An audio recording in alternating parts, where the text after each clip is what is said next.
ইসরায়েলের ঘরের ভেতর এবার ভীষণ আগুন। আগ্নেয়গিরির তুমুল বিস্ফোরণে অনিবার্য ধ্বংসের দিকে এগিয়ে যাচ্ছে ইসরায়েল। ঘরের মধ্যে ফুঁসে উঠছে ভয়ঙ্কর দাবানল। ইসরায়েলে বাধ্যতামূলক সেনা সেবার প্রশ্নে দীর্ঘদিনের জটিলতা নতুন করে বিস্ফোরিত হয়েছে। সাম্প্রতিক এক ঘটনায় সেনাবাহিনীর একটি ভ্যানে হামলা চালানো হয়। গ্রেপ্তার হওয়া কয়েকজন সেনা সেবায় যোগ না দেওয়া অতি রক্ষণশীল ইহুদি যুবকদের নিয়ে যাওয়া হচ্ছিল ভ্যানটিতে। এতে সেনাদের সঙ্গে স্থানীয় অতি রক্ষণশীল যুবকদের তীব্র সংঘর্ষ বাধে। গাজার ইসরায়েলি সামরিক অভিযান দ্বিতীয় বছর শেষ করে তৃতীয় বছরে প্রবেশ করেছে।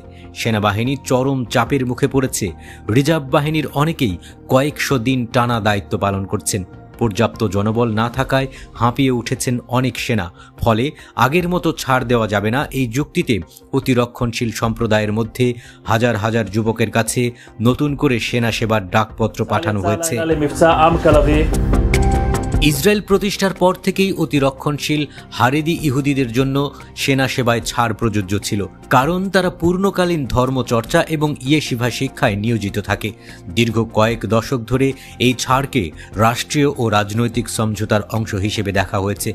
বর্তমানে ইসরায়েলের মোট ইহুদি জনসংখ্যার প্রায় 14% এই সম্প্রদায়ের অন্তর্ভুক্ত। আনুমানিক 66,000 হারেদি যুবক বয়সের কারণে সেনা সেবার উপযুক্ত হলেও ছাড়ের সুযোগে তারা সেবায় অংশ নেয়নি। কিন্তু চলমান যুদ্ধ পরিস্থিতি সেই প্রথাগত সমঝোতাকে চ্যালেঞ্জ করেছে।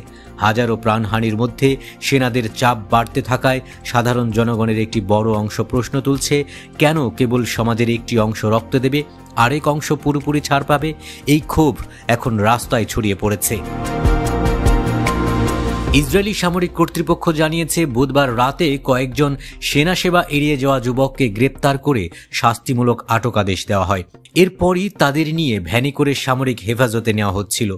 খবর ছড়িয়ে পড়তেই কিছু অতিরক্ষণশীল যুবক রাস্তায় ভ্যান আটকে বসে পড়ে। কেউ কেউ পাথর ছোড়ে, আবার কেউ ভ্যানের সামনে বসে বাধা দেয়। এমনকি ভেতরে থাকা সেনাদের দিকে টিয়ার গ্যাস স্প্রে করার অভিযোগও উঠেছে। হট্টগোলের মধ্যেই এক গ্রেপ্তারকৃত যুবক পালাতে সক্ষম হয়। সেনারা অবশেষে ভ্যানটি সরিয়ে নিয়ে গেলেও ঘটনা ব্যাপক চাঞ্চল্যের সৃষ্টি করেছে।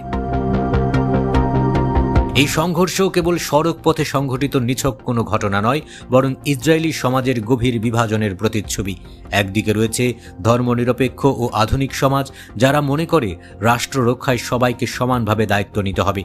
অন্যদিকে অতিরক্ষণশীল হারেদি সম্প্রদায় মনে করে তাদের প্রধান দায়িত্ব ঈশ্বর ও ধর্মচর্চার প্রতি। সেনা সেবায় বাধ্য করা তাদের জীবনধারার বিরুদ্ধে এক প্রকার অস্তিত্বের হুমকি।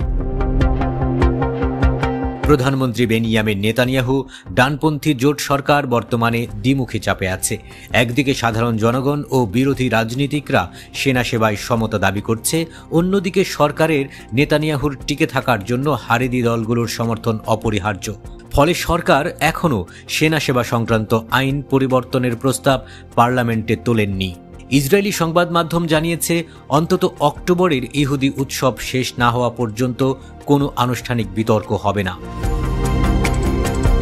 বিশ্লেষকদের মতে, সেনা সেবার প্রশ্নে এই সংঘাত কেবল শুরু। ভবিষ্যতে আরও বৃহৎ আকারে বিক্ষোভ হতে পারে, বিশেষ করে রাজধানী জেরুজালেম ও অন্যান্য শহরে।